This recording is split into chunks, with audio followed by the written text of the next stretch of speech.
Good day and most welcome to today's technical session of the CNPS. Today is the 27th of September, which means this will be our last session for September, and we're already preparing for later on October at the moment, and maybe into November. My name is Ian Cowan, and as usual I'm hosting these fortnightly sessions of the CNPS. Now, we're delighted today to have back Professor Hallam Butayeb, who has spoken to us on a number of occasions before, actually. But and he does participate. He's been participating in recent times in some of our conferences, and I always find the contributions he's making are very welcome, because it's important for us to have some pertinent comments on the actual talk we have on the particular day. A lot of you are talking, between yourselves, which is fine. I don't want to stop that. Please feel free to use this as a means of doing that. But you must forgive me. Many of the comments you make are not actually relevant to the day's talk, so I don't really deal with them. But if you have any specific comments relevant to what Hallam says today, please feel free to put them up. And that applies to the YouTube and Facebook participants. There are a number of people in the green room, as usual, that we will bring up. We'll hope to have a more detailed conversation with them. I see they're coming in already now. Now, it's interesting in a way, ladies and gentlemen, that we talk about a divide between the two mainstream accepted theories of modern physics, namely special and general relativity and quantum phenomena, and they are distinct. And in fact, even the orthodox physicists are embarrassed. They might concede that these two things seem to be at odds with each other. Now, Hallam is looking at this from a very interesting point of view. I've been just speaking to him a minute ago about this, and he says in many ways they that they are the same thing. I'll let him describe this in more detail, but in a way they're not so dissimilar. They're perhaps what they're commonly called leads to perhaps a misunderstanding. We talk about relativity instead of maybe electrodynamics of moving bodies, and we talk about quantum theory instead of maybe moving elements in the universe. So he says they can be looked at maybe in a more universal way. And in particular, what Hallam is doing is he's revisiting these phenomena, and in particular things like Compton effect, Planck's radiation law, and the photoelectric effect. But he's doing it in a way which I must say is actually dear to my own heart, because I rather favor classical analyses. And he's attempting to do this, and I think it's quite successfully from what I've seen so far. So if he revisits these effects, which the mainstream would say, look, there's no talk about it, it's all finished now, don't talk about classical physics, because here's the Compton effect, here's the Planck's radiation law, here's the photoelectric effect. Well, he's going to say no, these can be looked at within a new classical framework. And he's actually going to show that the experimental results can be reproduced without the standard quantum particle postulates. Yes, quite so. The Compton effect, he says, is derived from classical Doppler scattering and confirmed with, these are his own simulations, the FDTD. He'll explain all about that, finite differences, time simulations. Quite fascinating system he's developed in his academic environment. The Planck spectrum emerges from electron velocity distributions and classical fields. Electron interactions linked through a velocity wavelength relation. The photoelectric effect is reinterpreted, now this is very interesting, as classical energy transfer. That might be a no-no to the mainstream people, consistent with threshold behavior. These results invite a re-examination of the boundary between classical and quantum physics. Now, I'm actually looking forward to this. I'm intrigued by the idea that he's not only integrating this with classical interpretations of physics up till maybe the end of the 19th century, but he's also got some linkage between the two modern theories of modern physics, which claim to have ousted classical theory. So as usual, we'll we'll listen to Hallam. I think he'll be talking for maybe about an hour or so, and he'll obviously have good visual presentations. If you have any specific questions, please put them in the chat. And in extremis, we can interrupt the speaker. I'm sure he'd forgive us in extremis. We normally tend not to do that. We prefer to wait to the end. But if there's some really major issue that cannot await, and it's pretty brief, we can interrupt Hallam. If you have any specific questions, rather than just chat between participants here, just put this as a question for Hallam or maybe a question for me, and we make sure that we don't miss it. And then I'll bring in people in the green room, and I know they will have specific comments because today's presentation is quite wide and covering a lot of aspects which many of us here. I'm looking at a few names. I think Dennis has invited Eric to come in today and so on. He hasn't been participating recently, so we're delighted to hear that. So. Good day to you, Hallam. Hello, yeah. You're also in the morning there, people coming in. And I hope I haven't traduced what you're going to say. I've given slightly my own interpretation of it, but I've taken a bit of the moderator's privilege. And you can correct me if I said anything wrong or if I misled anybody. We'll have it from your own mouth now. So I'm going to take myself down from the presentation, which means you'll have the entire floor. And you might want to say a few words in introduction. And then when you tell me to put up your presentation, which I have here, because we rehearsed this a moment ago, I'll put it up.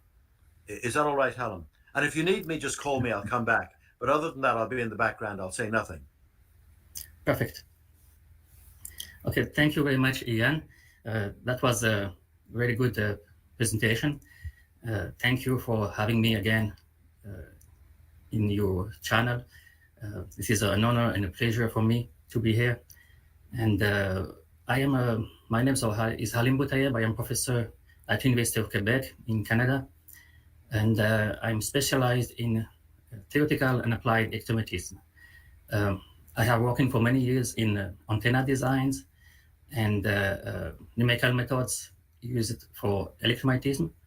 And since, I will say, a few years, I'm working on electromagnetism with in the presence of moving objects and how to modelize this kind of problems. There are many applications, GPS, Doppler radars, etc., and I will talk about that in the presentation. So Ian, you can share my screen. Yeah. Okay, so can you see my screen? Yes, I can say it, so I think everybody should be able to. Yeah, so the title is Classical versus Quantum, Revisiting Fundamental Phenomena Through a New Classical Approach. This is the outline. So first, I will do very general definitions of what is classical, what is new physics. So I don't know if someone had this idea of thinking about it. What is really classical physics? Okay, and after that, we'll talk about the theory of relativity. So theory of relativity and its terminology are not needed, and I will explain why. Then we will have a brief history of quantum theory. Then quantum scattering has a double classical Doppler effect. Then energy of electron interacting with electromagnetic field, Blackbody radiation, the photoelectric effect, and then analysis of the results that we have obtained in our work, and then future work. So first, the classical physics. So you can think about it on your own, each one of the in the attendance. What do you think is this classical physics? For me, classical physics means conventional physics or traditional physics, or in another way, physics that has been established and adopted for many years. Let me take an example. For certain years in electrodynamics, there were the theory and work of Ampere and Weber, and that was classical electrodynamics at that time. And then came Maxwell, and Maxwell came with a new theory based on electric and magnetic field, a work he has done with Faraday, but he has developed equations for that. And this becomes the new classical electromagnetism. But then we have the Einstein theory of relativity, which began in 1905. And in this talk, we will just focus on special theory of relativity. We don't need to go on the other ones. And then we have the development of quantum theory, which also took place between 1900 and 1905. So now we can ask a question. Why after 120 years, STR and QT, they are still not considered as classical physics? Why are we still talking about classical physics cannot explain, and then we have to use this physics which can explain? So why this physics is not new physics? Why is not the new classical physics? So how many years in the year 3000, the year 4000, 5000, it will be classical? So my response is this following. They will never become part of classical physics because both lack of comprehensive and universally accepted interpretation. They may not be true physical theories, but rather collections of empirical equations accompanied by puzzling or weird interpretations. In this presentation, which is related to the quantum theory, we have to talk about theory of relativity because this is really linked to the problem that we will talk about, and you will see why this is linked. So in order to reinterpret the quantum theory, it is first necessary to dispense or to get rid of STR. First, we have to understand what is STR. What is really STR? Okay. Voldemar Voigt in 1887 invented what we call today Lorentz summation. This is something invented by Voigt. Here I show the one-dimensional wave equation, which is applied for sound or for light. The same thing, just the speed is different. For light, c is speed of light, and for sound, c will be the speed of sound.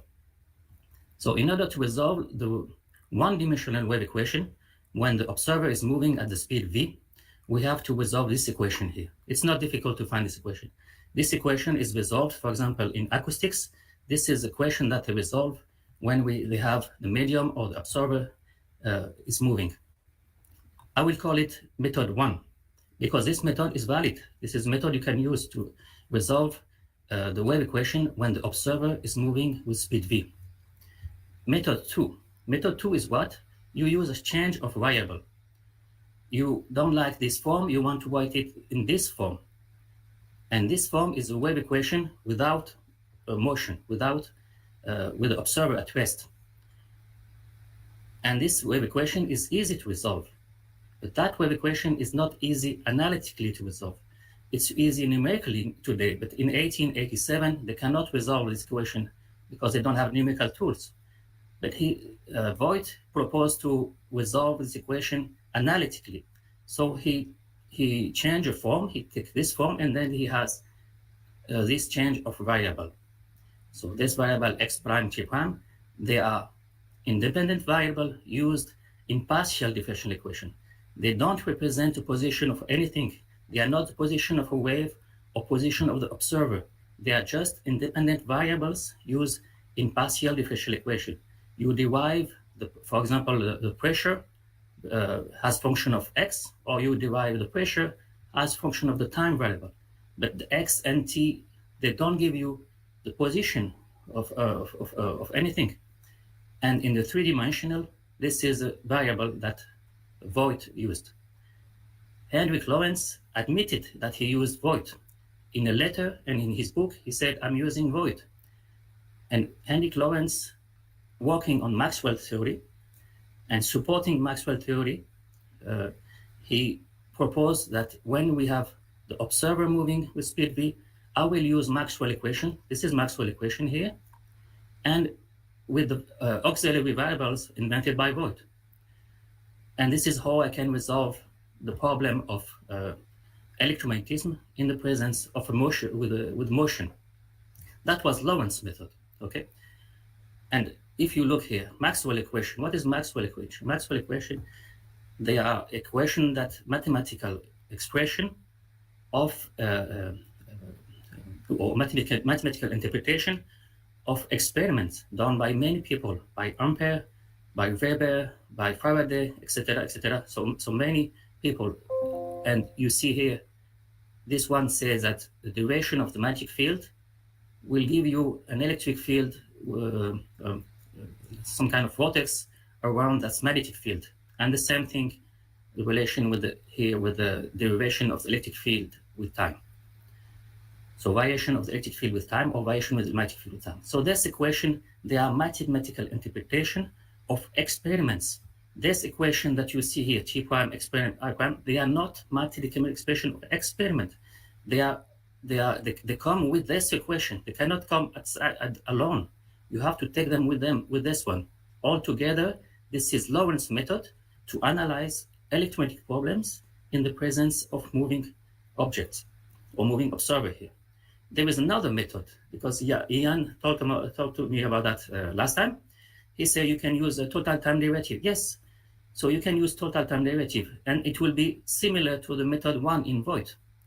So instead of having this change of variable E prime, T prime, etc., you will have something with the V inside the Maxwell's equations. And that's also a variable method. That's a method you can do too. It's just you cannot resolve analytically this method, but you can resolve numerically. But in Henrik Lorentz, 1892, 1904, it doesn't have the tool to do numerical simulation. So that's why I say here there's another method. Another method is to just resolve Maxwell's equation. No E prime, no T prime, X prime, etc., and move the objects numerically. And what did Einstein did? What did he do? So what is STR? So that's Einstein theory. Einstein just reinterpreted Lorentz's method. Okay, the title of his paper is actually in the right domain, electromagnetism with moving objects. But the subject he invent that time is a function of velocity and etc. All of this is just nonsense. There is no experiment related to that. It's just this equation invented by Voigt and adopted by Lorentz, which are auxiliary variables. They have no physical meanings. So Lorentz's method was adopted by Poincaré and other scientists. Why they adopted it? Because with this method, Lorentz could replicate phenomena that were considered important at that time. So he, as I said, this is from my last presentation. This is a wave equation in one dimensional. I know how to resolve this wave equation. The solution is like this, is F omega t plus minus kx. Omega is pulsation, k is wave number. I know how to resolve this equation. I don't know how to resolve the other one with the V inside it. So this equation, I know to resolve it. That's what Lorentz did. He resolved it, but he has T prime, X prime. And then he replaced again. He come back to the T, X. And that's how he can replicate the Doppler shift. And that's how he can replicate stellar aberration and how he can replicate Fieso's experiment with moving water, which replicate here the Fresnel's formula. This is why the Poincaré and others, they like it, his method or his theory. And his paper is called Attempt of a Theory of Electrical and Optical Phenomena in Moving Bodies. Attempt is very important. He's just proposing a solution, an idea, a way how to resolve this. So attempt here is very important. If you look here in this book from Heaviside, Electromagnetic Theory, that was also in the end of the 19th century. He criticized Lorentz's method. Let's see here. Actually, he praised Lorentz for using his method, not using the quaternons, but using the divergence and the mathematical tools that Heaviside invented. But also he criticized his method. He said, Lorentz deduces the wave speed from equations equivalent to 50-51 only after a transformation of variables, including a change of time variables, making the zero of time difference for different parts of space. But there is no need for this complication. There is no need for this complication. The mathematics of plane waves is quite simple. Let's compare here another way. We'll compare Lorentz and Einstein.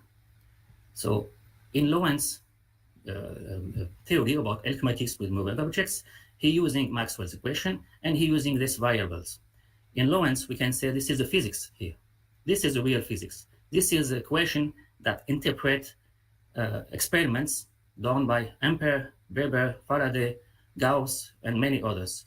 Here, a variation of magnetic field with time will give you a electric field, like a vortex around a magnetic field, etc. And the same thing for variation of electric field here. And based on this equation, you can also derive the electromagnetic wave equation. So this is the physics. I call this the physics. This is the method. This is not physics. This is method. This is method how to apply, how to analyze when there is a moving object, when there was something move. But you can use also Hertz method. It's also correct.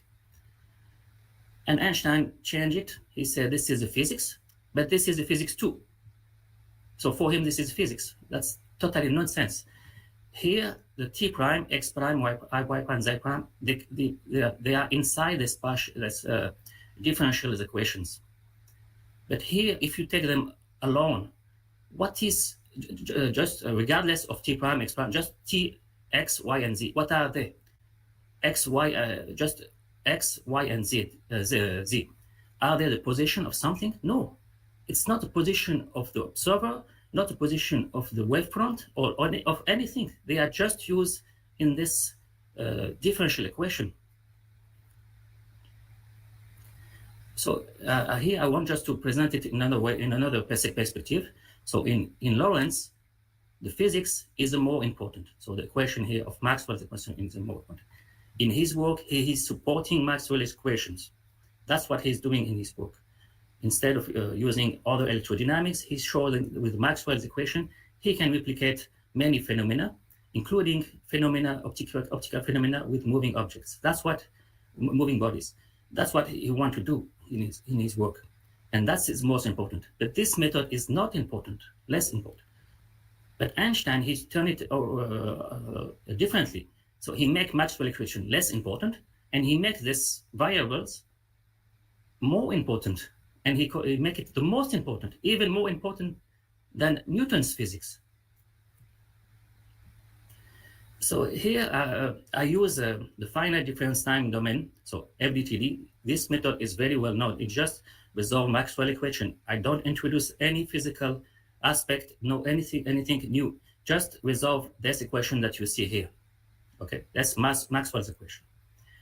And let's think about what happened if nothing is moving. Okay, I have metallic wires. You see here in the middle, the circles.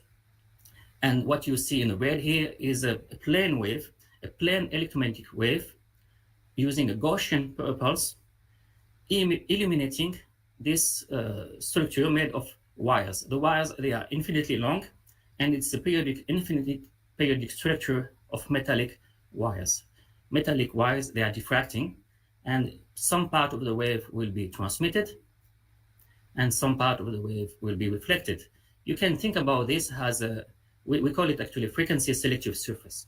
If you look to your microwave, the microwave, you can see inside the microwave, but inside the microwave, there are waves at 2.45 gigahertz, and these waves, they don't go outside because there is this kind of structure, periodic structure, a grid, that will reflect the electromagnetic wave and will not go outside the microwave. So that's the kind of structure we see.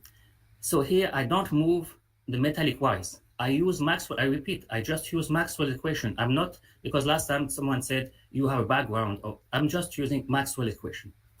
So I have a Maxwell equation, I send a plane electromagnetic wave, and we can see what is transmitted and reflected. And no motion. The wires, they are not moving. Let's see what will the result I will get using Lorentz or Maxwell's, the same thing, or in Einstein.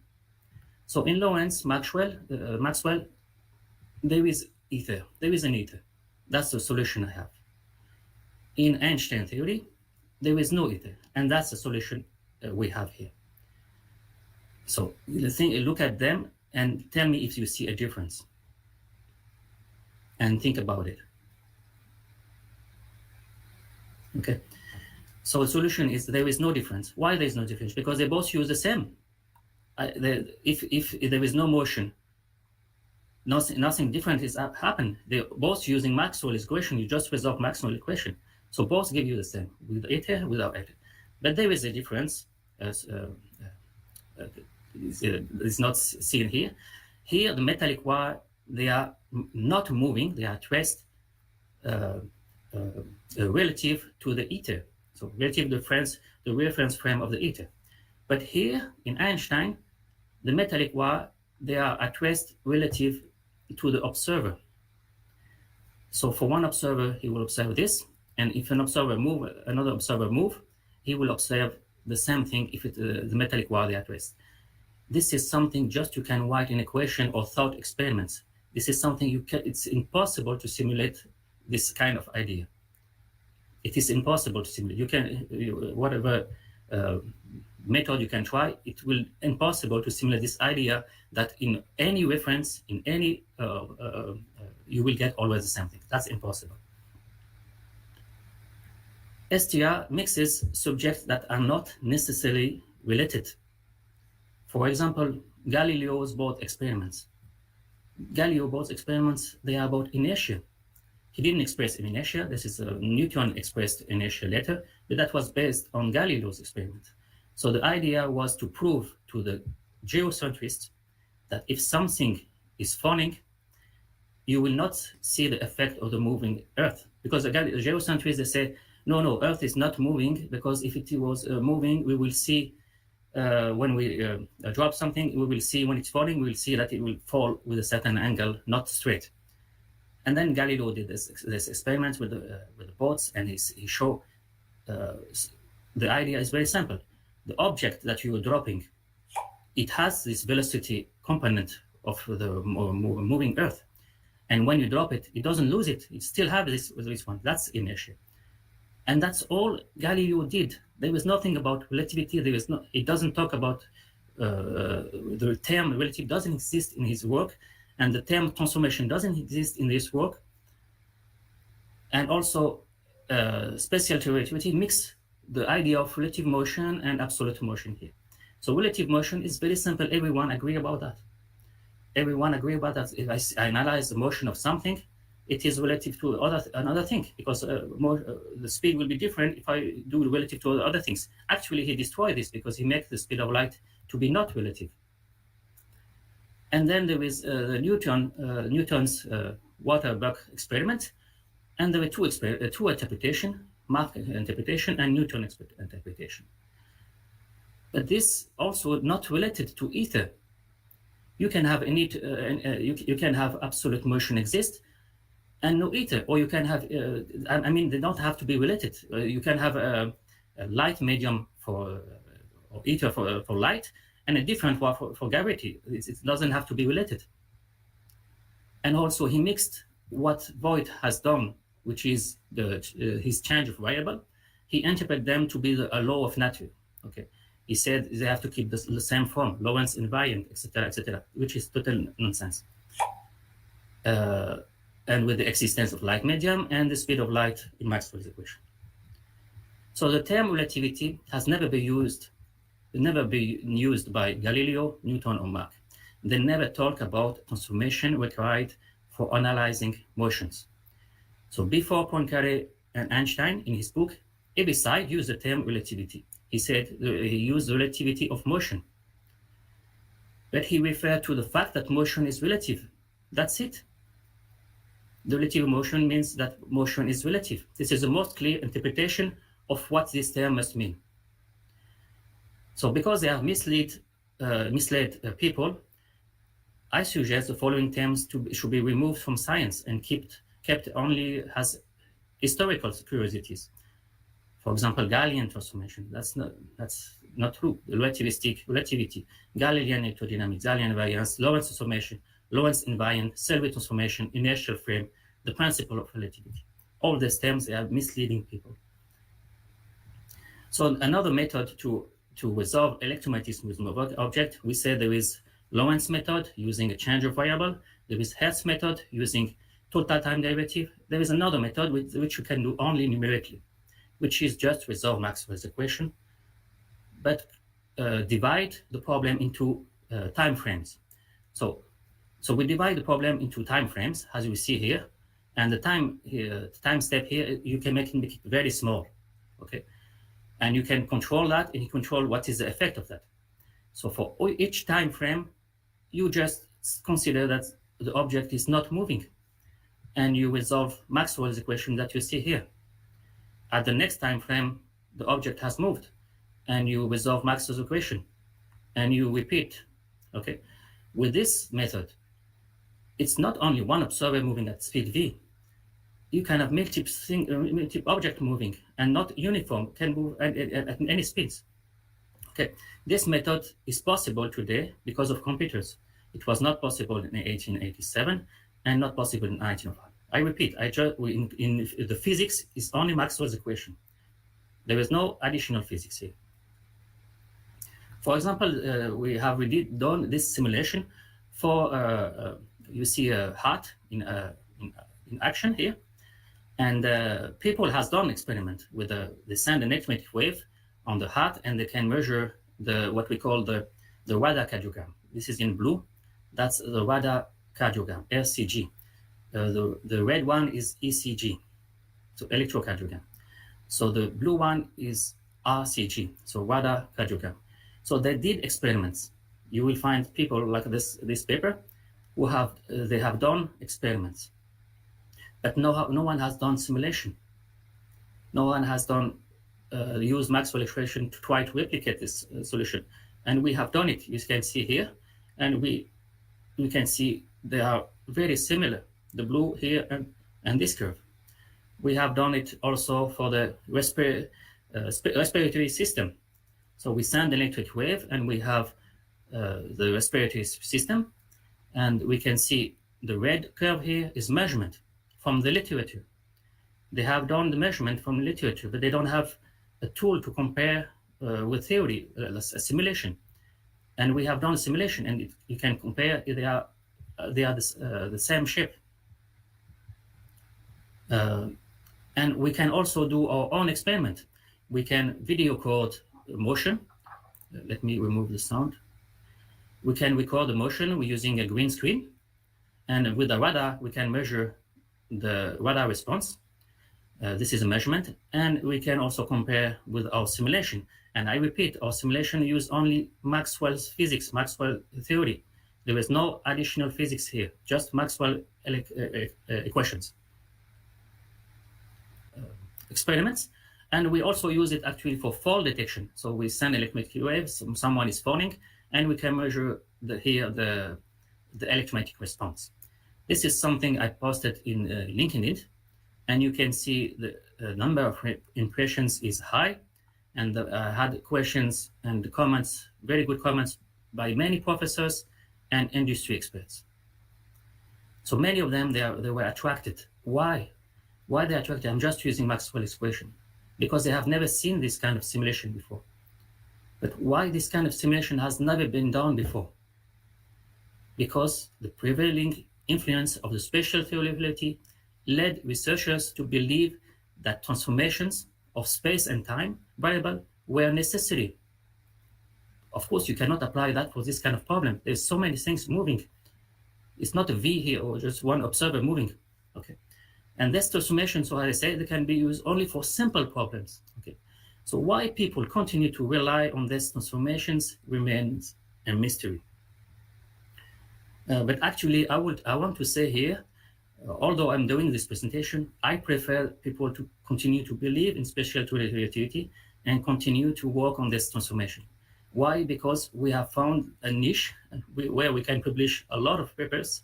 There is so many applications, and we can do just replicate what the people have done in experiments, and there is so many work we can do. You can see here this publication. They start in 2023 to 2025, and all of them with one PhD student. Usually a very, very good PhD student, in the end of his PhD, he will have, I will say, 5 publications, maybe 2 good journal papers and 3 conferences. Here, about from 20, is less than 3 years, we have already 20 papers, and we have many others to submit, and many other ideas. We have replicated stellar aberration, Michelson-Morley interferometer, Sarniak effect, Michelson-Gannon interferometer, piezo experiment. That's very simple simulation, just one motion, uniform motion. But we also can do hand gesture, heartbeat, fall detection, and many others. You cannot simulate that using Hertz method. You cannot using that using Lorentz method. Okay, so now I have concluded with the theory of relativity, and I say the idea was to show that this transformation was useless, and the theory itself is not needed.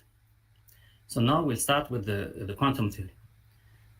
So in this slide I want to illustrate the history, and with the arrow I want to show the most influential, or for example, when there is an arrow from here to here, I will say that Planck was inspired by Boltzmann, for example. Okay, so let's start here in the history. So we have Sadi Carnot, who was working on the theory for the heat engine or steam engine, because this was developing during the industry time of the 19th century, and he developed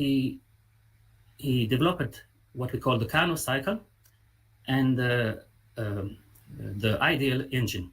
And from that, he finds this formula for the efficiency of an ideal engine as a function of the temperature of the hot reservoir and the temperature of the cold reservoir. And we have, after that, we have Clausius, who liked very much the work of Sadi Carnot. And he found that there is two things that is conserved in a Carnot ideal engine, which is the energy is conserved, but also he found that the heat over temperature is also conserved. The heat over temperature that go in is the same as heat temperature that go out, and he called it entropy. And then after that, because Clausius was saying that heat is motion of particles, we have Maxwell's was inspired by Clausius, and he found a velocity distribution of particles in an ideal gas. And the shape of this is what we call the Rayleigh distribution. It's close to the Rayleigh distribution in a three-dimensional version of it. And after that, we have Boltzmann. So Boltzmann reinterpreted the entropy invented by Clausius with statistic. So he found the formula K ln omega, where K is a Boltzmann constant and omega is a number of microstates. Okay. So he was inspired by Maxwell. So instead of trying to find the velocity distribution, he changed that with the energy distribution. So in the end, the formula that we use is called Maxwell-Boltzmann distribution. Okay. After that, we have Stephen, who find a formula for the power, which is a function of the temperature to the power of 4. And we have Kirchhoff, who theorized about the black body. So he defined what is a black body. And we have Wien. Wien is very important. Wien, he tried to replicate what we measure experimentally. There was many experiments about the black body using oven, and try to replicate the spectrum of the energy. And he was, because it looks very similar to Maxwell, this velocity distribution, he used Maxwell here theory about the motion of the particle. And but his formula doesn't. They found later that his formula doesn't match for low frequency. It matches very better after. And we have Planck. Planck, he started with Wien. He didn't start with what we call ultra-Rayleigh catastrophe. That is not true. This was after, actually, much after what Planck did. He started with Wien formula, Wien works, but he didn't like the way Wien derived his formula. he wanted to derive differently. He actually used the definition of entropy of Boltzmann statistics, and he maximized the entropy to replicate Wien's formula. But when they find that Wien formula doesn't work at low frequency, he changed that. He defined it differently, his formula, but using still the Boltzmann. He finally find the formula that matched perfectly with Blackbody radiation. The only problem, he had to introduce the energy, quantized energy, which he thought he was going to put that to zero, but he couldn't. He has to keep it like this. So he found a way to derive the formula, but he was not happy with it. He was not happy with that. So he need to have an energy equal to multiple of hf. F is frequency and h is Boltzmann constant. Einstein liked this, and he took it as real. He said, "This is the hf is real, the quantization of the energy is real," and he used it to derive the photoelectric effect, like an explanation of the photoelectric effect. And then we have Compton, who did Compton scattering experiments, and to explain his formula, he used actually the HF idea from Einstein and also the special theory of relativity from Einstein. And then we have De Broglie, who is inspired a lot from Einstein, because Einstein, his interpretation of Planck derivation was the following. The light has a property of both particles and a wave. So somehow he said it is both a particle and a wave, which is unfortunately very nonsense. An orange is an orange. An orange cannot be an orange and a banana. A banana is a banana. It cannot be both. We could say light is a wave made of in a medium made of particles, or it is particles moving through vacuum, but saying that they are both that light is both a particle and a wave is totally nonsense. But unfortunately, De Broglie liked that, and he said that the electron, the particle of electron, is also a wave and a particle. And Schrödinger liked this very much, and he developed an equation based on where the wave function represents a moving particle. So there is no problem. I will say that if the equation match with experiments, that's not the question we are talking about here. It was the same thing with special theory of relativity. The problem is the interpretation. It will be better if a particle is a particle and a wave is a wave, but how can you use a wave function or a pulse to represent a particle? That's totally nonsense. How can a particle has a characteristic of frequency, like the photon? The characteristic of the photon, which is a particle, is not size or mass or anything, is F, is frequency. Frequency is a characteristic of a wave. But people doesn't know that the pioneers of the light quanta, they eventually came to dislike the very idea they had introduced. Planck, many times he said he doesn't like. Here in 1913, he said, "I hate discontinuity of energy."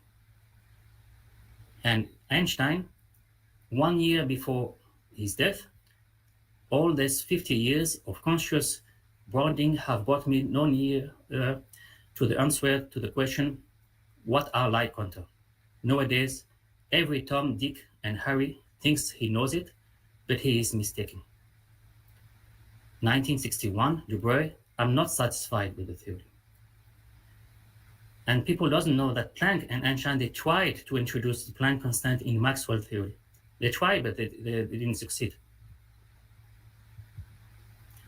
So let's look to the history in terms of the experiments. We have Blackbody radiation experiments. So, try to find a equation that match with the results of the experiments. So Planck find it in 1900. And then we have the the photoelectric effect, 1905, Einstein find a good mathematical interpretation of the results. And then we have the Compton effect, where Compton used the E equal HF and the special theory of relativity to replicate the experiments.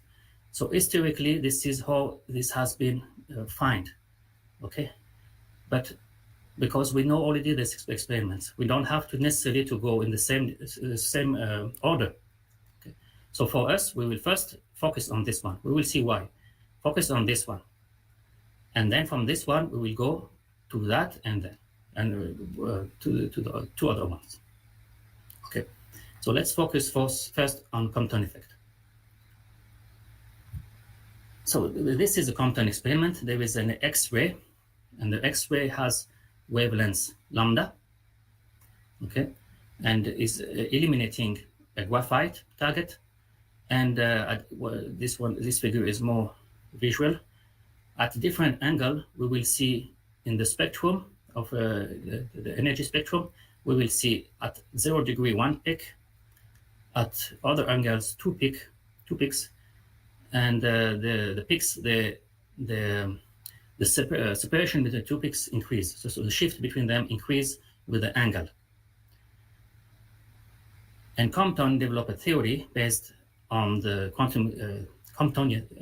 based on quantum theory and based on the special theory of relativity to find that the distance between these two wavelengths is given by this formula. Okay, lambda prime is at different angles, and lambda is the one you see at 0 degree, but it stays the same. It's always stay there. Actually, the formula the experiments will give you lambda prime, and lambda is lambda that you send. But from the experiment, you can deduce lambda c. You cannot deduce directly h, m or c. I mean this term c. You can deduce lambda c. If you want the complete derivation used by Compton, you can see, for example, this channel. This is only one page. It's not complete. There is at least another page. For example, this one is conservation of energy. We don't see conservation of momentum. There's also conservation of momentum. So you have to use both. And finally, you have many equations to get that Compton shift, which match very well with experiments. So we have published recently a paper called Analogy between a moving line source eliminating a metallic wire and Compton scattering experiments. In our model, we have a source, an electromagnetic source, moving with speed v, okay? And that source has wavelength lambda I, which will be, so I called lambda 0 is the same of lambda, the previous lambda. That's the excitation in the experiment. And lambda c is a Compton wavelength. And I can in my FDTD simulation, so electromagnetic simulation, I can make the line source moving with the speed which I can control. I can make it move with this speed. So V over C equal lambda C over lambda naught plus lambda C. And then I can I use the classical Doppler effect. As I said, there is no relativity in our work, so we don't go with relativistic or all the things. So just use classical Doppler effect. So what is the wavelength at different angle is given by this formula, which is a Doppler effect for moving source. Okay, lambda theta equal lambda I, 1 minus V over C cos theta. It's not difficult to calculate. If you do lambda theta minus lambda naught, you will get that solution, which is the same as Compton. So this is a Compton shift exactly the same. You just need two equations, this one plus this one. I will say 3, this is the Doppler effect, so 3 equations. But I found recently, that was in July, I think, or August, I found that it doesn't have to be a source. It can be a scattering particle. So a scattering particle, I sent a X-ray with the wavelength lambda naught, and is still moving with the same speed, v here, given by this formula. And the Doppler effect here is this one. It's not difficult to get this. You have the same here, which is Doppler effect for moving source, but you have also to use a Doppler effect for moving observer. So it's a double Doppler effect.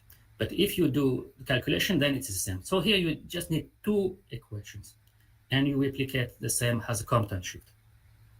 And you can replicate that in electromagnetic simulation using the FDTD.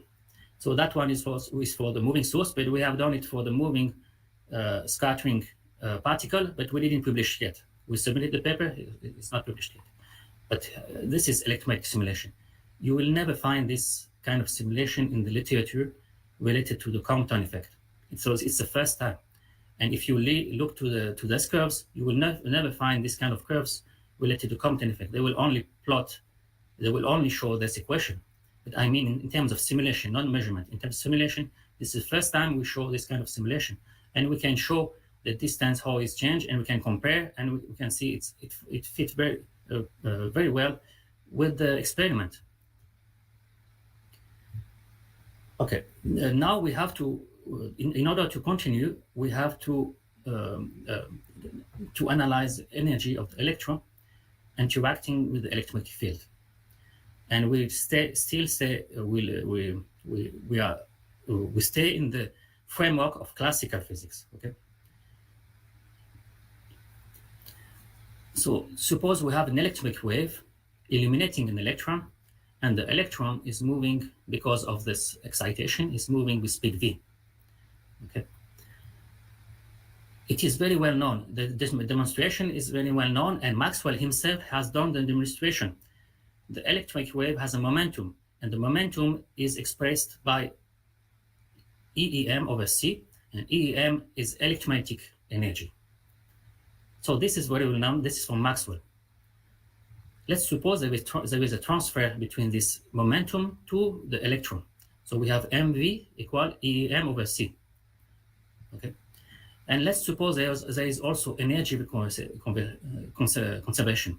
So EEM equal the energy that the electron gets. Okay, so that equation actually gives us EEM. EEM equal, you just put that on the other side.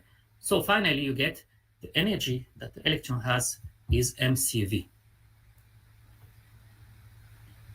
Okay, and if we put that with what we got from the Compton, so from Compton we got this formula, and because lambda c is very small, we can neglect it here for usual frequency. It's negligible. We'll see that. I will give some example. So if we neglect, you will get V approximate is lambda CF, and if you put that here, then you get MC lambda C, which is known as H. Okay, so HF is not the energy of a photon. We don't have photon. We have only electromagnetic waves. In Maxwell's theory of electromagnetism, it's the energy that the electron gets from the electromagnetic wave. It's not the characteristic of the electron. Electron doesn't have frequency. It is a characteristic of the electromagnetic wave exciting this electron.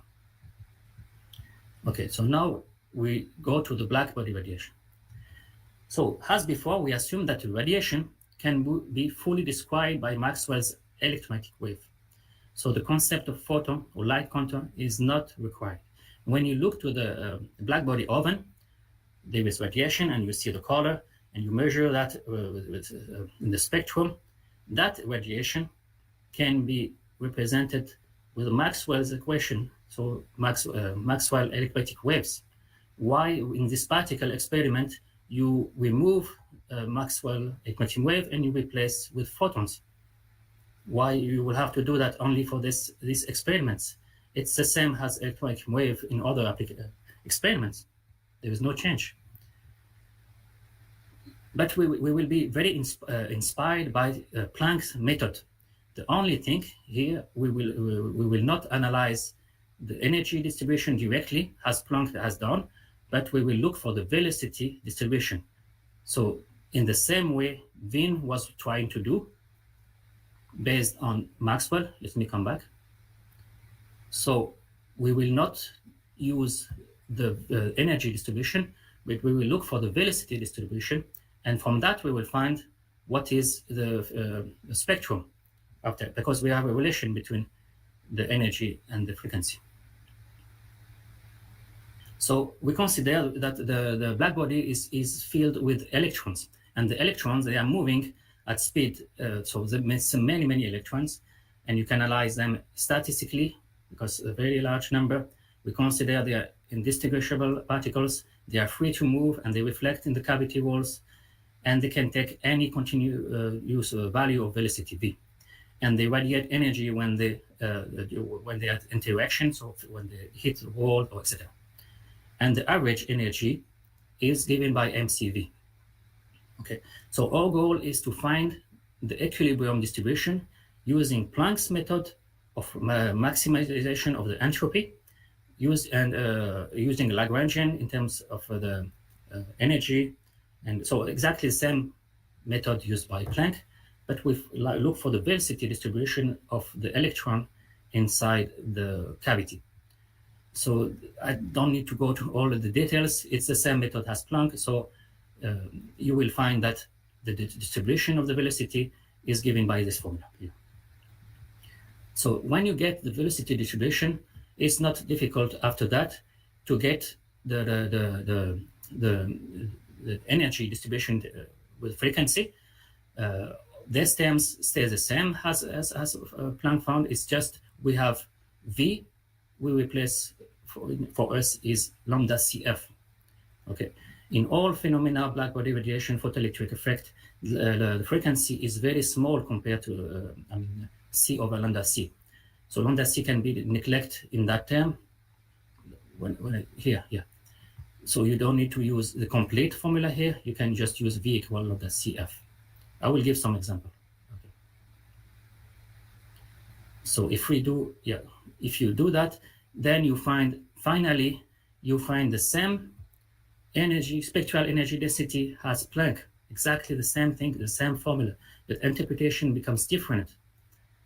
There is no photons, there is only electromagnetic waves, radiation electromagnetic waves, and this radiation comes from the electrons, interaction between the electromagnetic fields and the electrons. And if I come back, we can see there is a difference because of the way we look at the problem, because we didn't start with Planck blackbody radiation, we start with Compton.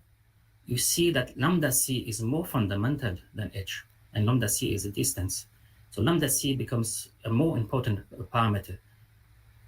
Okay. We can just express in the end in terms of lambda C, as I say here. Okay. Now the photoelectric effect is direct. So photoelectric is also direct.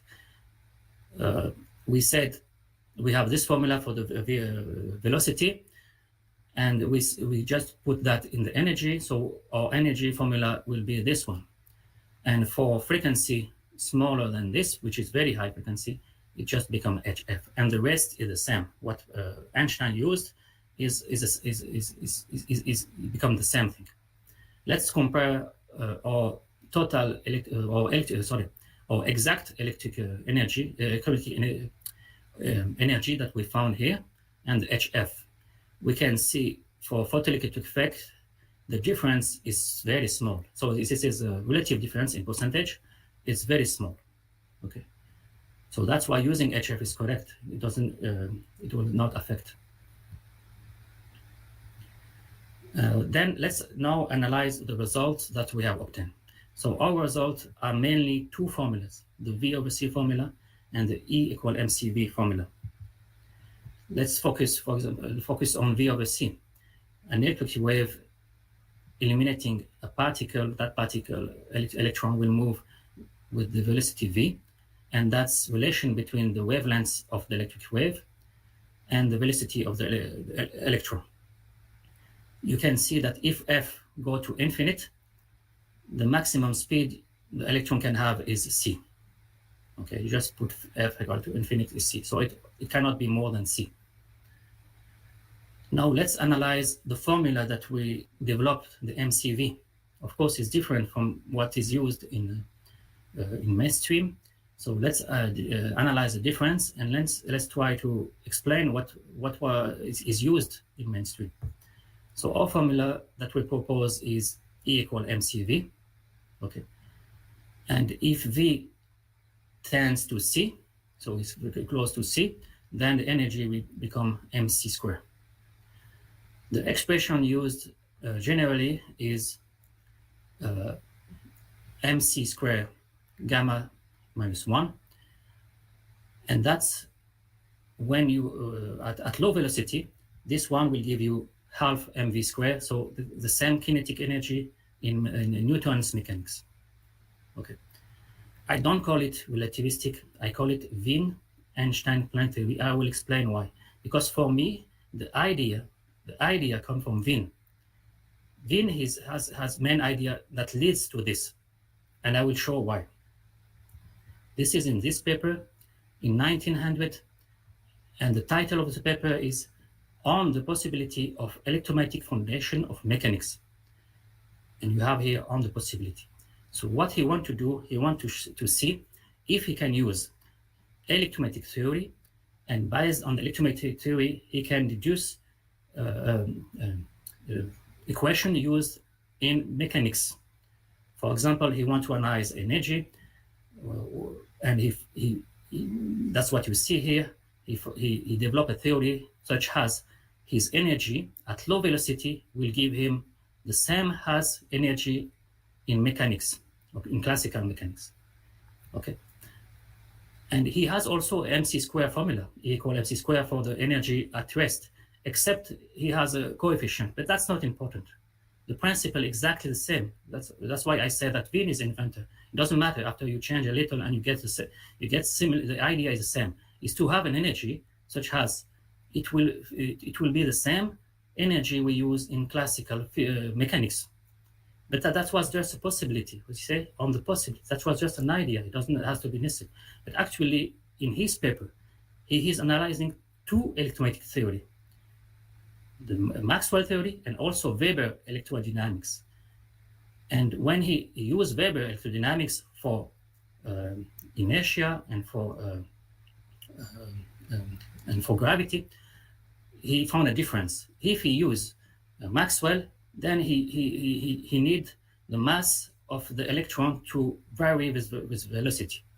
If he use Weber, he has the force change. So the force, which is a force at a distance, will be a function of velocity, but the mass of the electron doesn't increase, doesn't change. So his paper has more information than the 1905 paper from Einstein. This is more interesting actually in terms of analyzing this kind of problem. But I want to ask a question: why does it have to be true? Why does it have to be the energy we found in the electromagnetic theory does have to fit with the kinetic energy of mechanics? It doesn't have necessarily to be true. That was just a possibility. So it's just an idea. And here I ask actually, I ask AI. So I got this formula, which is different from the kinetic energy used in mechanics. It's not half m v squared. Actually, this formula, it doesn't mean necessarily it doesn't mean necessarily the speed of light here. You have to look at it as a characteristic of the medium. It's 1 over square root of epsilon naught mu naught. So this one reflects interaction between the electromagnetic field and the electron. So interaction between the medium and the electron. But I want to ask: is it possible? Is there other example where the energy or power is different in electricity or electromagnetics and in mechanics? Yes, he found an example. He said, for example, in mechanics, the power delivered to a particle is expressed like this. It's a force and velocity. But in electricity, you don't use this. Okay, you use V multiplied by I. V is a potential difference, voltage, and I is the current. So I just want to find another way to support my idea that this is a possibility. And if this is a possibility, the other one is the other formula here is direct because we can replicate Compton with that one. And if my other formula is correct, then all the method I derived, the 3 experiments, is correct. Then for future work, so we took this one as an hypothesis, okay? Just we suppose, let's suppose that the electron move with this velocity, and then it will fit with the Compton. But we need to find, I need here to find a mechanical process or a process to explain how we can make, we can explain why the electron moves with that speed, okay? In future work also, I want to analyze what are the other implications of this formula, E equal mc. Okay. For example, one implication, maybe we can discuss that after Jan. I think I read somewhere that the formula E equal mc squared was proven experimentally. But I wonder, how can you prove it with this idea here, with the Wien-Einstein-Planck theory? How can you prove it experimentally? Because here there is a problem. You don't measure mc squared. You never measure mc squared. Mc squared is energy of the electron at rest, of the particle at rest. But you don't measure the energy of the particle at rest. When it is moving, you can measure, actually the energy can go to infinite. So if they really measure mc squared, then it should be, this theory should be correct. And I think we should analyze other application of this formula, and also try to extend this work to Bohr atomic model. Here I found a presentation by Professor Penrose. I was interested by this curve. He showed the Blackbody, the Planck law, and so this is a zoom here, and he plots what he called errors. You see here the errors, but he multiplied by 500. So they are much smaller than that. They are very small, the errors.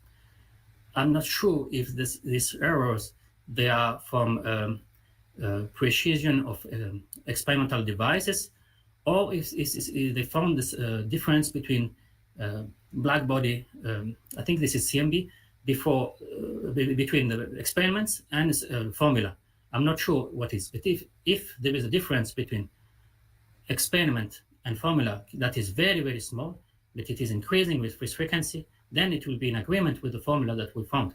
Because as I said, for us here HF is an approximation. The electric field, the energy is a more complex formula, and this one should be put in here instead of MC lambda CF. We should put the complete one, and then we will have a different one, which difference will be very small compared to the MC using MC lambda C here. So I think that was my last, my last slide. So thank you very much. I hope that was helpful and interesting for you. Thank you. Thank you for your attention.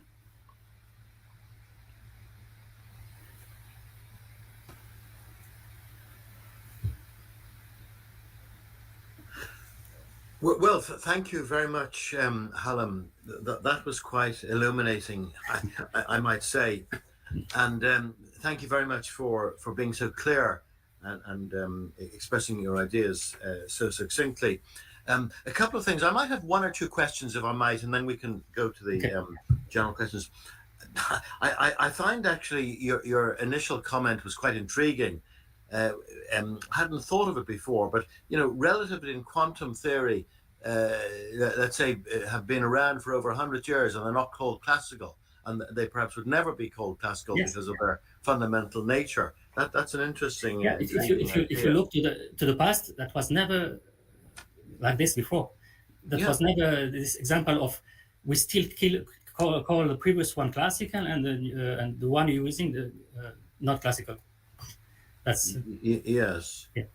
I mean, even if they had some new theories which superseded these correctly, and they said, "Oh, those theories are just inaccurate," they possibly still wouldn't consider them classical.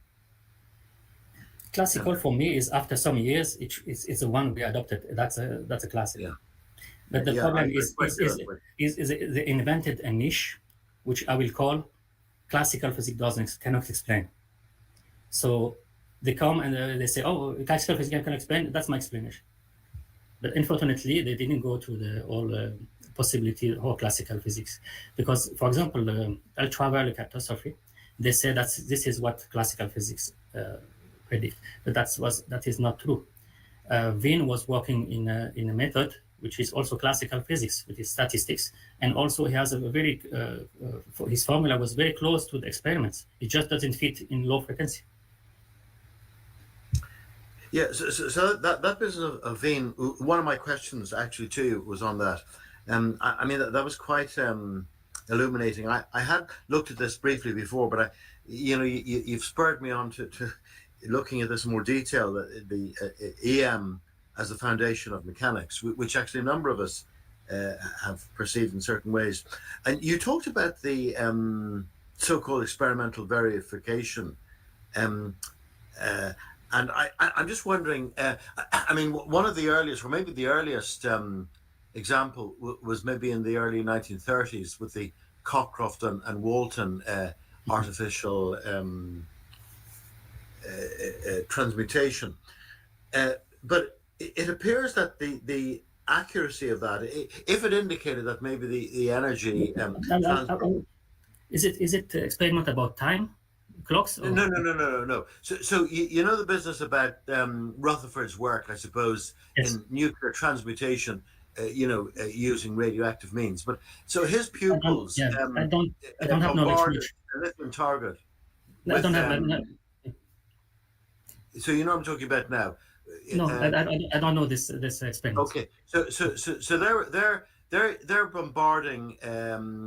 They have this high voltage multiplier, and they're bombarding the lithium target with protons, and they're getting alpha particles out.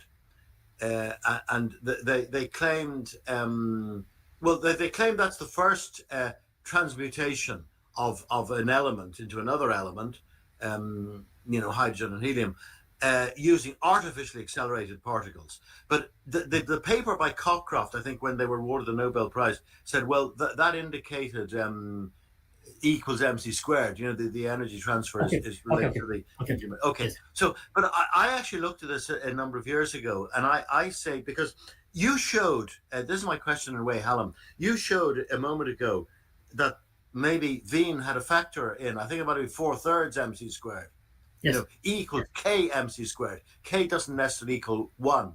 So that experiment of Cockcroft and Walton perhaps showed the order of magnitude is right, but it didn't actually show that Wien's formula perhaps should be preferred over the more common one accepted nowadays. So yeah, you agree with that? I mean, that was just a point I wanted to ask you about. What I wanted to point it out is this E equal mc square and the energy that it was developed. For me, it's Wien is the main contribution. The other ones is not necessary. Yeah. So thank you very much for expressing that. I think a lot of us will be interested in that. I'm just getting a comment. Don't worry, Eric. He's asked to be let in. I'm going to come to all people in the green room in a moment. So thanks for that. So just before starting, just one more point I had. Again, this is sort of known, but I'd just like your take on it. The Voigt transformations, which started everything, they had the gamma in the x, in the y and z coordinates, whereas the Lorentz form has it in the x and t coordinates. Yeah, I can comment about that. Please. If we understand what these variables are, it doesn't matter if you multiply with gamma or gamma square, or it doesn't matter. The multiplication with gamma comes from Lorentz and Poincaré is because they want to have a formula that will give you the same if you do x function of x prime, you just change the v with a minus v.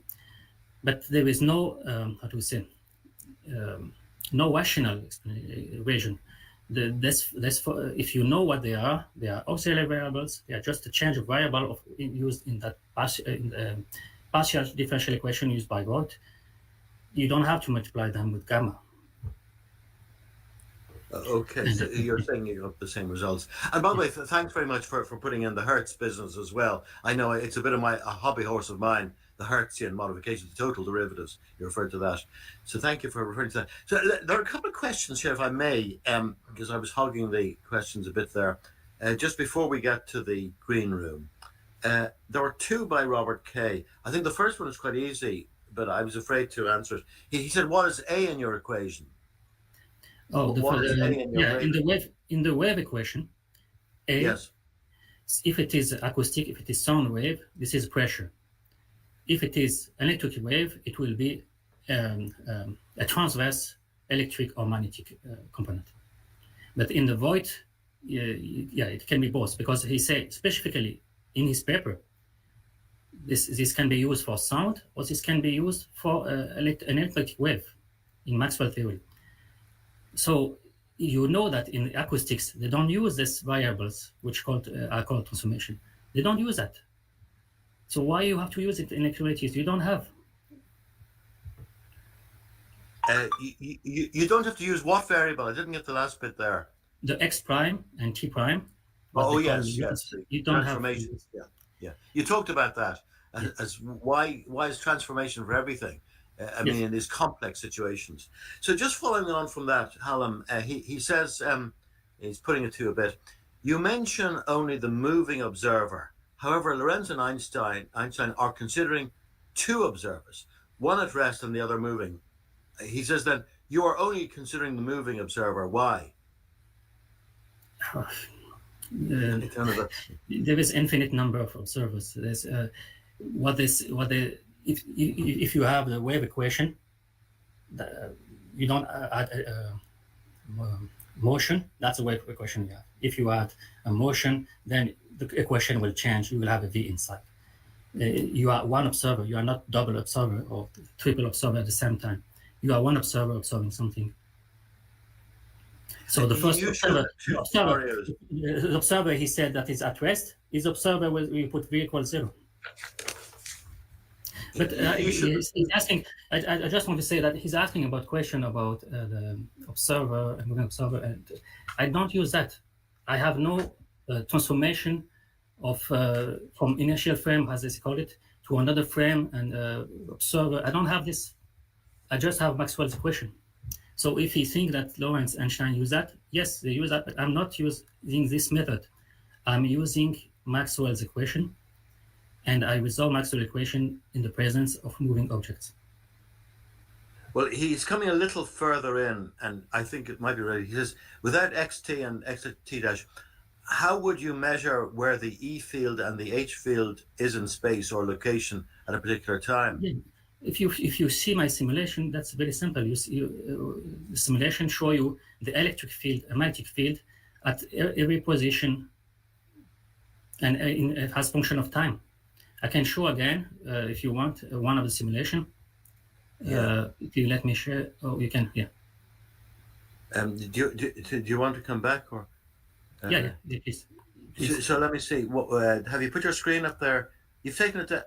Yeah. My screen is there. Can you see my screen? No, I can't actually. Funny enough, it seems to have disappeared. No, I have to share again. You'd have to start again if you want to do it, Hallam. Just share again. Yeah, his question, the response to that is very simple. So okay. I should share my screen. If you have it there, I'll put it up now. Share screen, entire screen. Entire screen, and then you have to click on it again. Yeah, I think you've done it. Yeah, here I have it now. Okay. So what he's asking, the response is very simple. Okay. He's asking what is the electric and magnetic field at different position and has function of time. This is time. And if I want to know this at this position, I have it. All the results they are plot are saved. That's the electric field you see at different position. Any position here, you have the electric magnetic field, and you have it for different time.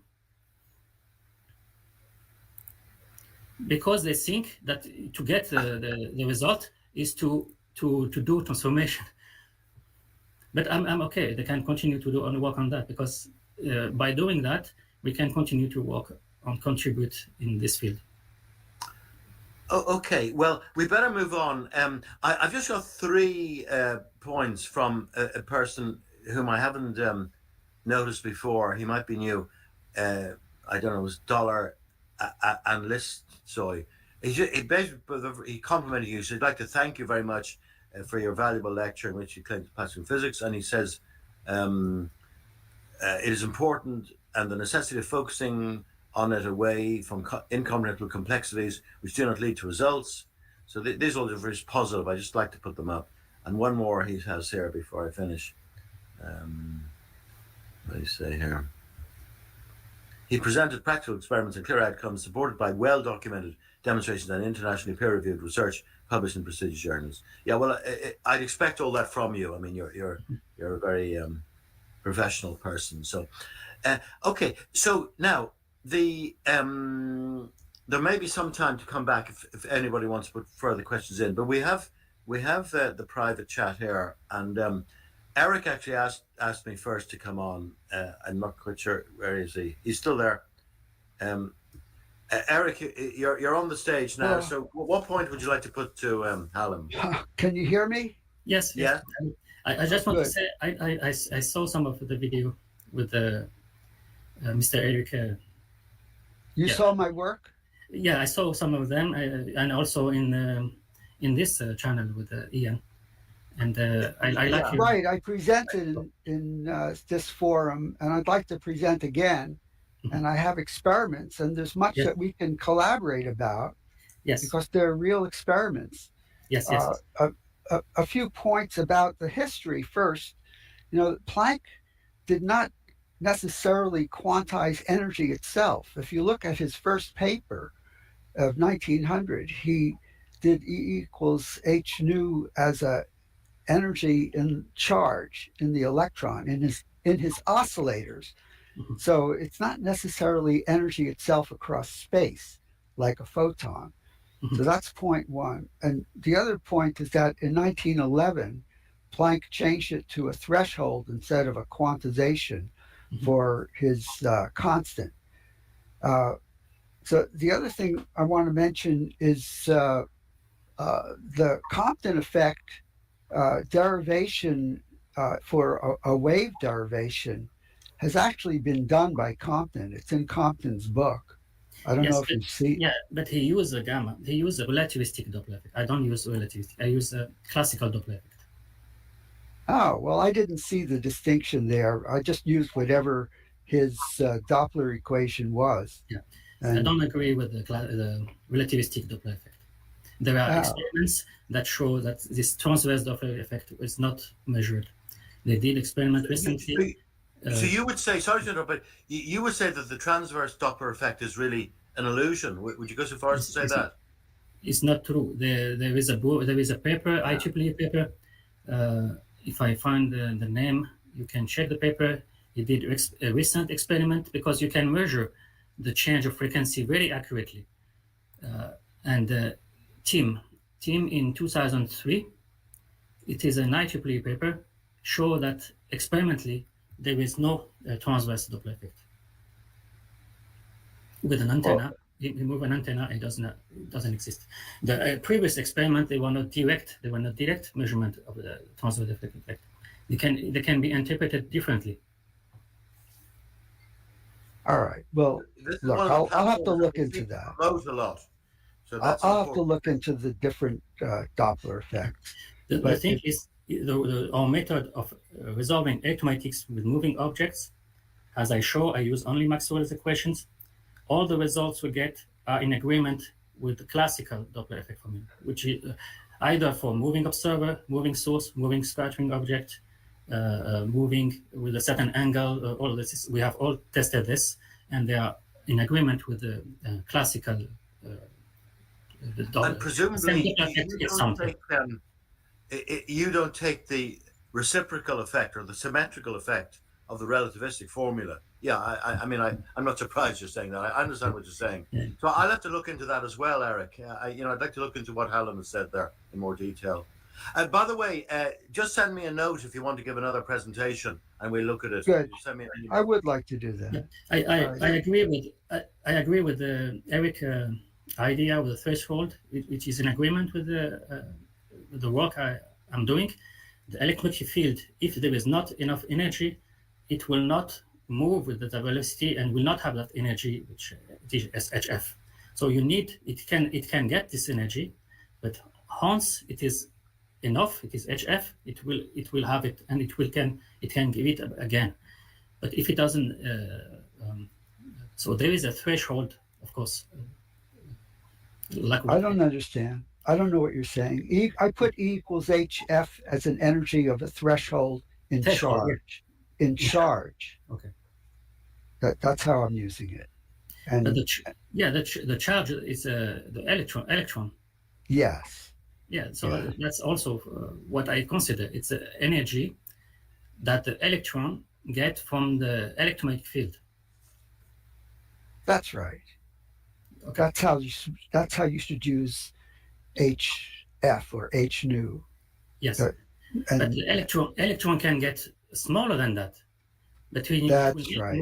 It will not move. It doesn't get HF. Yeah. That's right. It's a threshold effect. So Threshold. Exactly. Yes.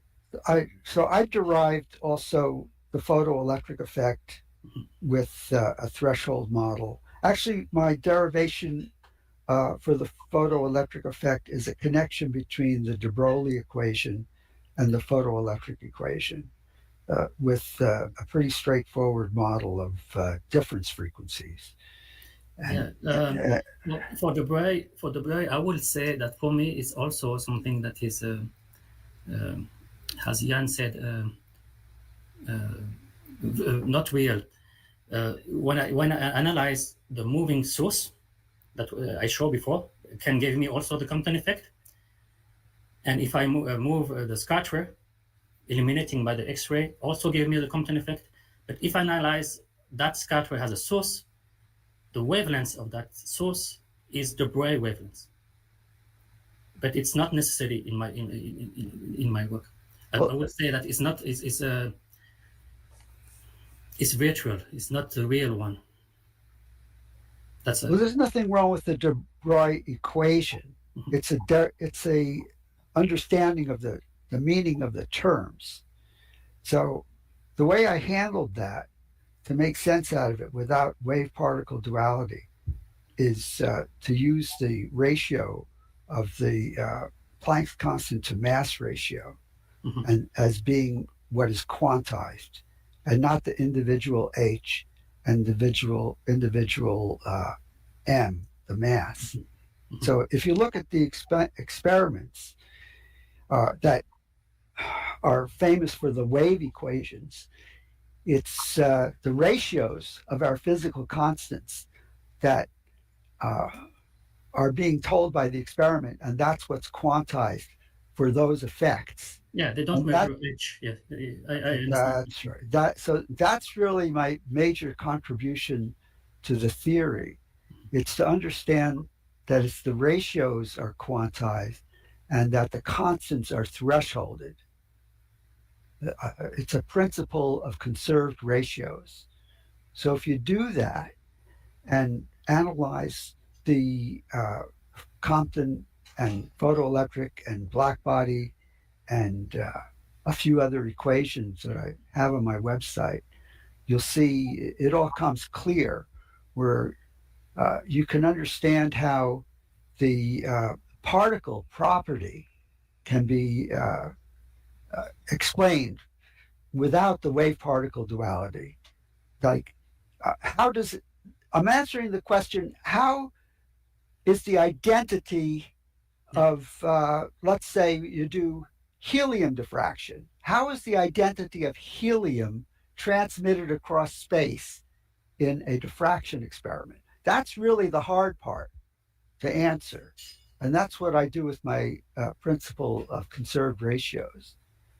It's that the ratio is is conserved in any piece of space, and it can transmit its identity. Now, that may be difficult to get on the first hearing, but that's what it's about. That's what my theory is about. So I figured that out first in around year 19, in year 2000, and then did experiments in splitting the gamma ray and the alpha ray to show that it's not quantized. Everything is thresholded. How did you show that there is a threshold? How do you show that? Because I get a 2-for-1 effect in my experiments. Okay. Yes. You start, so these experiments were never done right to show the particle property of the photon, the way they say. They've never done it with the matter wave, and they've only done the beam split. It's a beam split coincidence experiment. They've only done the beam split coincidence experiment with visible light and one poor test with X-rays. But so I'm the only one to attempt this with gamma rays and alpha rays, and I see it. I've seen it very clearly that you can start with one at a time and then receive two at a time. So the important part is to know that you're starting with one at a time in these beam split experiments. And that's a standard practice in nuclear physics where you sandwich between two detectors, you have the source in between, and then you get coincident clicks, and then you know you have two at a time. So if you only get one at a time when you sandwich in between to do this true coincidence test, that's the kind of source you want. And so everybody agrees on that. So you start with a source of radiation that emits one at a time. Then you rearrange the detectors to go where it goes from the source being like me, and then it goes click, click. Then if you get two at a time, that's the violation of quantum mechanics. That's the resolution of wave-particle duality that I've been doing for 20 years and telling everybody about it. And so you have Eric as well. James Keene has been posting a few things. Basically, you probably know this already, saying that there is some complementarity between your ideas and binary mechanics. Yes. So maybe if you could just finish off, we might get him up to tell us why he says that. Anything else before we? Because there are a few more questions coming in, Eric. We better move on. But, and if you want to go into more detail and yourself, do contact me, and we'll. It might not be until the new year, but we'll have you on again, certainly. I do have new results of my experiments in splitting the alpha ray that I can present. Okay. Where I found functions of angle that are important. So the hard part in all this wave-particle duality is showing how the matter wave can act like a wave and not a particle in the experiments that are famous for showing that it should be a particle. That's the hard part. And that's what I've resolved with my beam split experiment. Well, thank you very much, Eric. And do please contact me, and we'll have you back. Thanks again for your contribution today. That's interesting. You have a lab to. Yes. Okay. Yeah, he has laboratory facilities. Sorry for cutting off a bit, but I just want to bring Jim on because he's made a few comments, and I always prefer to let him speak for himself. He's an articulate man. So, Jim, you made a number of points, positive and so on. Oh, hello, Helen. Thank you very much for your presentation. You're a brilliant man. In fact, I'd like to say that you've shown splendid creativity and capacity for innovative thinking. And thank you very much. I really am 100% in favor of the overall direction of your analysis. So that a few little questions that I have are not combative. If hopefully they'll be helpful. in agreement with what Eric, the ingenious Eric Reiter, just said, Planck did not quantize energy, although it is, I think, falsely said that he did in throughout physics literature. The Planck's constant is not energy; it is joules seconds, and it is called in the literature, in the mainstream, an action constant, not a quantization of energy exactly. Binary mechanics, as far as I know, is the very first in its set of equations, number one, to quantize energy, a goal which Planck never achieved, but he reportedly hoped to achieve it. And in the 2010 paper of binary mechanics, it was done there. What other points or questions do I have? Did you have any response to what I've said so far? I don't have enough information about the bio. Okay, well, again, I'm really supportive of your work. Now, another thing that I might alert you to is that in the work of binary mechanics, there is no such thing as a continuous velocity. You use this term continuous velocity throughout your work, and I realize you're working to a certain extent on a rather macroscopic scale compared to the scale that binary mechanics works at, which applies at all scales actually if you sum up the results. Also, you assume that the Boltzmann constant is constant. That's another thing to watch out for. It is not constant according to my work across a wide, the full range of energy densities which are possible. So to assume that it's constant in your work is going to lead you down a road which maybe you don't want to pursue. My last point, I call it skipping a grade in school. You write E equals mCV. Now, if you skip a grade in school, like say the 5th grade, and go from 4th to the 6th grade, it's all well and good if you mastered the content of the skipped grade, the 5th grade in between the 4th and the 6th. In your case, though, you haven't mastered the content. You're still using C and H, by the way, also as input parameters, but these are unknown measurements or unexplained measurements. I shouldn't say unknown, correction. Unexplained measurements, at least until the work in binary mechanics. So I just want to point out that you might want to think about the limitations of skipping a grade in school. You can say, oh, I can skip the grade where I find out how to derive the measured values for Planck's constant, and you even use electron mass. That's another unexplained measurement prior to binary mechanics. And of course, light speed. Binary mechanics addresses all of those and derives all of those values. So you might want to go back and in my analogy, do the 5th grade, get that nailed down so that when you get into what you're doing now in the 6th grade, you're really prepared to get into the nitty-gritty. So I guess I won't frame that as a question, because all I have is praise for your work. You're a very creative man, very articulate man, and I'm 100% for the direction that you're going in, and I wish you every success. Thank you for those comments. And I suppose the other thing depends upon whether you're going to accept those elements that would be taught in the 5th grade.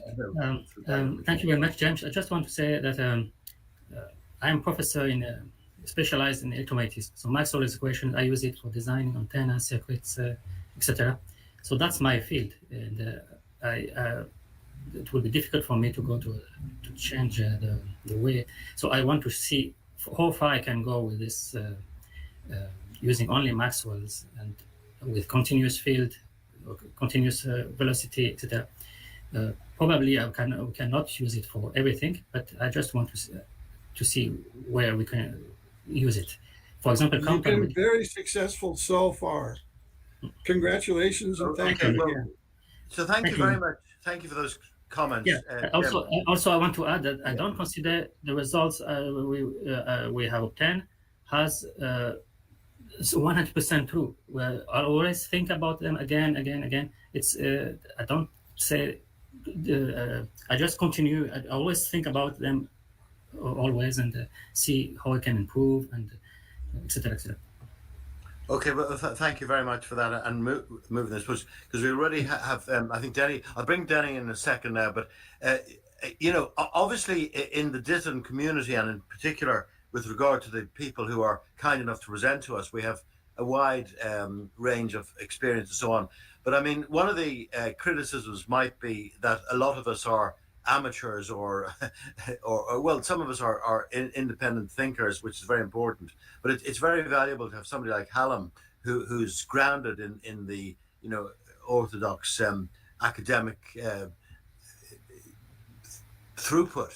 He's a full professor and so on, and he's giving us the advantage of his knowledge in that area. Now, Denny, you've asked for the floor. The floor is yours, sir. I wanted to show Hallam this book. In this book, he doesn't use the finite difference method to solve Maxwell's equations. He actually solves them completely in closed form. Let me show you the book again. Who is May I say, I'm halfway through reading that book myself, actually, and it's quite interesting that he's, isn't he, Denny? He's producing the same effective equations that are used experimentally through purely classical means. It's if I'm reading, I think I got it. Yeah, it's Bill Lucas's book on the universal force. Yes, and so you could check your finite difference method, which should give the same answer if these equations have been solved properly. You should get the same result as with your finite difference method. Yes. And one other point, excuse me? I agree. Yeah, he agrees. Oh, okay. And the second one is you haven't mentioned longitudinal radiation, which Nikola Tesla worked exclusively with, as opposed to transverse radiation, which yes. So because I'm focused on the Maxwell Electromagnetism. You see the longitudinal radiation, apparently according to Tesla anyway, does not travel at the same wave velocity c as transverse radiation. And Ian and I are working on trying to take J.P. Wesley's electrodynamics and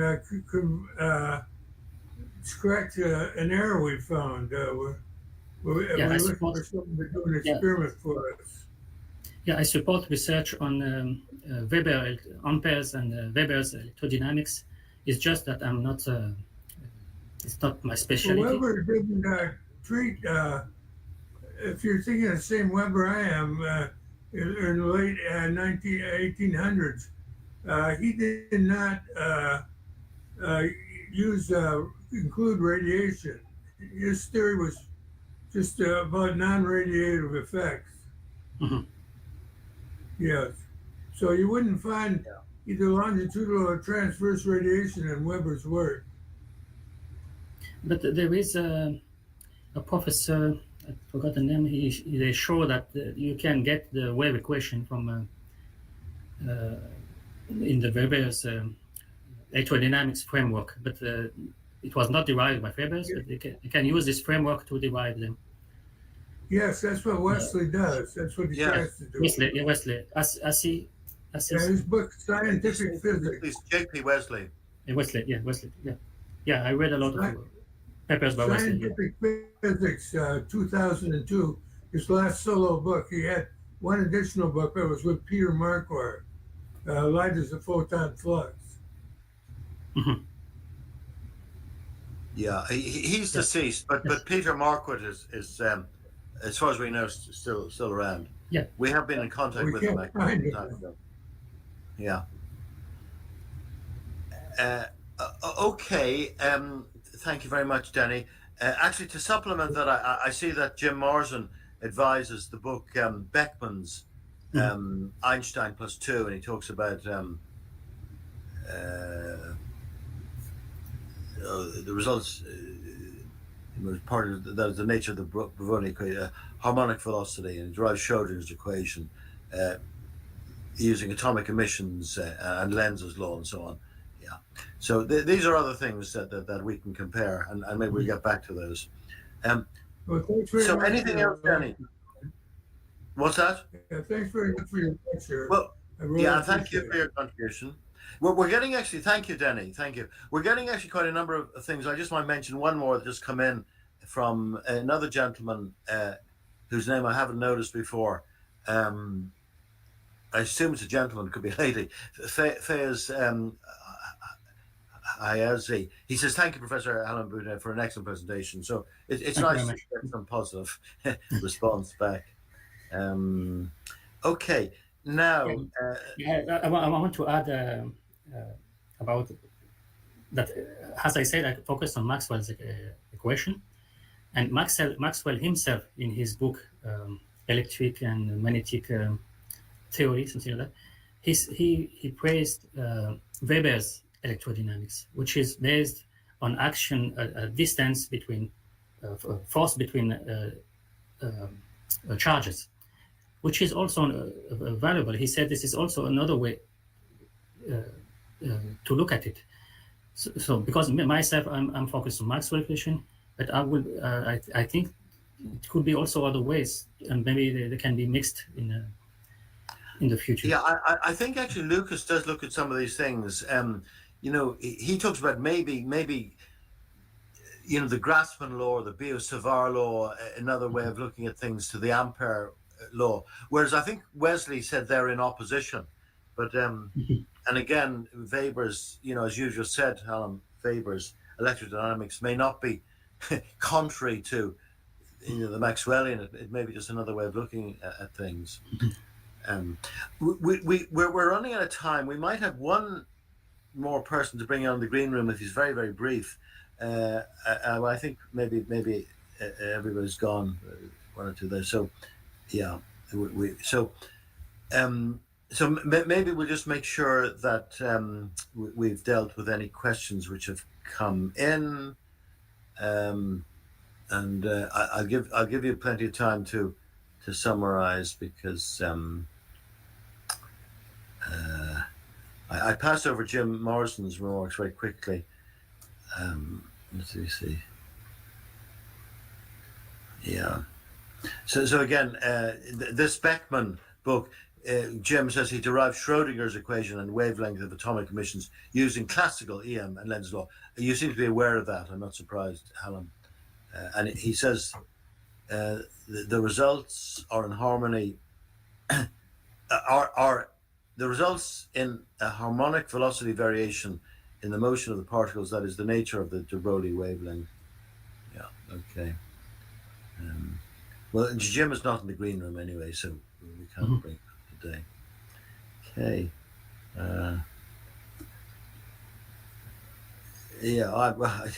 Well, he's thanking you. I mean, we were in contact, and I invited him, all right, but I was delighted that you accepted our invitation. So, yeah. So just one thing. You've given us a lot of information on the slides, and again, a bit hard. I think on previous occasions you may have referred us to some of your work. I know you referred us to your website, but yes. Are there any specific things on what we've discussed today that people might want to or might be able to download? So they can see in my YouTube channel all of electromagnetic simulations. In the beginning, I put them in the YouTube because I didn't have enough space to keep in the computer. They are they take a lot of space, and to make this kind of simulation take a lot of time and computer resources. So I put them in the channel just to save them. And then I found that people were interested by these simulations, but you will see a lot of electromagnetic simulations that have practical applications. And we have a publication. You can find that in Google Scholar, IEEE, Explore, etc. So, for a person just maybe wishing to familiarize himself with some of your ideas, would a good way be to Google your name or to go to YouTube? Now, I know we have recordings on the CNPS system of today's lecture, obviously. And actually, this gentleman, Fayez, he would like to have you back again. He'd like us to invite you back. I hereby do invite you back. So maybe in the future, as you progress, you might be in contact with us, and we'll invite you back again, hopefully. So we'll certainly do okay. that. I will be happy. Yeah. Okay. Yeah, I would say the YouTube channel. I have organized it. We have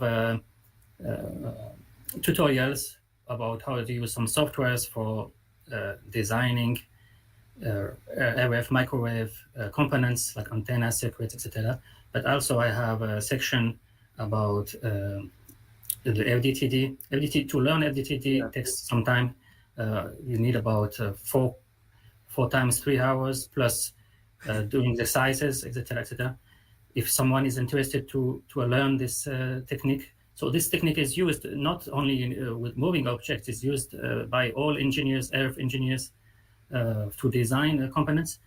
And also I have some list of discussion about the theory of relativity or quantum theory. So that's your own YouTube channel? Yes, just you search in YouTube, Halim, my name, you should find my YouTube channel. I have also a website for my research lab, which is more related to applied electromagnetism. So, and I have also, you can also find my papers in Google Scholar. But by the way, Jim is just putting Jim Morrison. He's talking about, again, he's referring to Beckman, presumably. He shows how it solves the double slit experiment for electrons in Galileo electronics. So he's then suggesting to you, he's saying, I suppose it's just that Hallam looks into simulating the double slit experiment. Have you done that already? No, yeah, I proposed a model to the electron will, if the electron is radiating at the same time as moving, that these waves will interact with the slits and will push the electron in a different direction depending on this interferences pattern. So there is no double, how do you say, the electron is not both a wave and a particle, it's a particle radiating, and this waves makes the particle going in this different direction. In my work, there is something cannot be both, like an orange cannot be an orange and an apple. That makes no sense. An apple is most of us are classical. Can it be both? Yeah, we follow Greek logic. But when we talk about a wave or particle, what is wave? Wave is vibration in a medium. That medium maybe is made of particle, like a wave in water. Water is made of particle, but and there is wave. Or if it is not wave, it's particle moving in nothing. That's two possible solutions. But it cannot be, the light itself cannot be a particle and a wave at the same time. That makes no sense. Okay. Well, what I'll do, there's a lot of discussion which could be had on this, and I'm going to follow the usual procedure, if I may, which is to hand over to you to do a final summary. I'll give you a few minutes, as long as you want, really, in the light of some of the discussion we have here and what we might do in the future, we'll be able to come back to some of these things in the light of further developments. So let me just disappear momentarily and give you a few minutes to summarize today, Hallam. Yeah, I want to thank you, Jan, Jan and your colleagues for inviting me again in your channel. That was an honor and a pleasure for me. So for today's presentation, I want to say first that there is a link between what they call special theory of relativity and what they call quantum theory. First, we need to understand what are really the name of this research. It's not special relativity and it's not quantum theory. Special relativity, the real name is about electromagnetism in the presence of moving bodies, moving observer, moving source, moving scattering objects. And what they call the quantum theory is not the right name. It is about the interaction of light or electric fields with particle in motions. First, we need to know to define the right names, the titles. When we have the right titles, we know we can pursue in this research. Even Einstein paper 1905, the name of the paper is not on the time being function of velocity or on the principle of relativity. No, the title of his paper is on the electrodynamics of moving bodies. And so we should first define the right name of the research subject, and we can develop this research subject. So what I have shown is to what they use and call the Lorentz transformation. They are auxiliary variables invented by Voigt and adopted by Lorentz, but they are useless. They are wrong, misleading when you interpret them as real transformation of space and time. Okay, so you just don't use them. You can resolve this equation using Hertz method, or you can use, the way we use it is to resolve Maxwell's equation directly. That's the physics. Maxwell's equation gives you the physics. And you move the objects at the same time resolving Maxwell's equation. We could replicate all the classical phenomena, which are usually you have only uniform motion. For example, stellar aberration, Michelson-Morley experiment, Fizeau experiment, and so on. And Signac effect, which is used in GPS, is a purely classical effect. And we can also replicate phenomena that you will never be able to replicate using either Hertz method or using Lorentz method, or with Einstein interpretation. I mean, with using Lorentz transformation, you cannot get the electromagnetic response of an electric wave illuminating an object in motion, a complex object in motion, and different type of motion. So the real subject in that part is electromagnetism in the presence of moving bodies. The second subject, which is about particles in motion. So we have three main experiments: the Blackbody radiation, which Planck found the formula that matched with the experiments, the photoelectric effect, and the Compton effect. So we focus first on the Compton effect. We don't follow the history. If we focus on the Compton effect, then we see that we can replicate his results using classical Doppler effect if the particle move with a certain velocity, and that velocity is a function of the wavelengths of the excitation and of the Compton wavelengths. So Compton wavelengths becomes the more fundamental in our work. From that, combining that with another formula that we found for the energy transfer between the electric field and the particle, when we combine that, we find the energy that electron can get, and it is in agreement with the Planck results and Einstein results. So Planck result for the Blackbody radiation. So in Blackbody radiation, we first resolve the distribution of the velocity of the particles, and we have a relation between the velocity and the frequency of radiation. So this gives us the same result as Planck. And for the photoelectric effect, it is also similar to the Compton.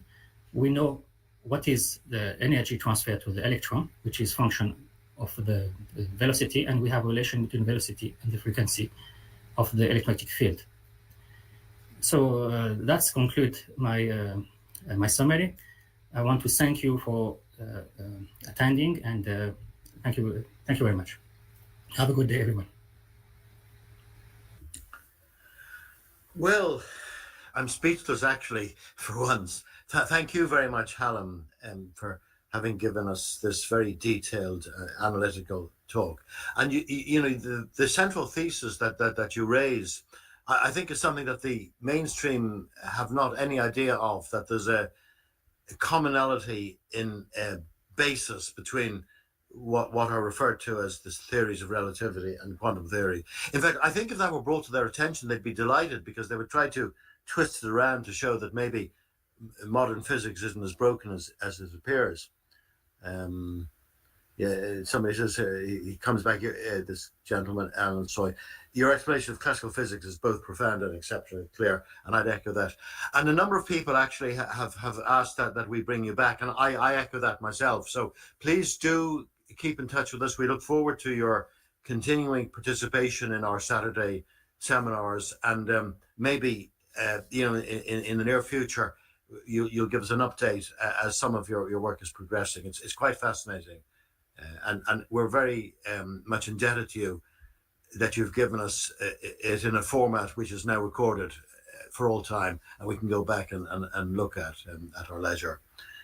So thank you so much, Hallam, for giving us the benefit. You're a seasoned researcher, and you're a seasoned presenter, and you've given us the benefit of that. So we're greatly indebted to you.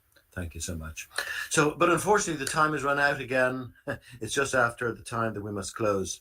So reluctantly, I'm going to end the stream now, and I'm going to thank everybody, all the contributions you've made, even if we didn't deal with them specifically, are valued in the social media, and the people in the green room who stayed with us and added to the presentation. So thank you very much. I'll wish you all, wherever you are in the world, a very good day, and I look forward to meeting you again in the very near future.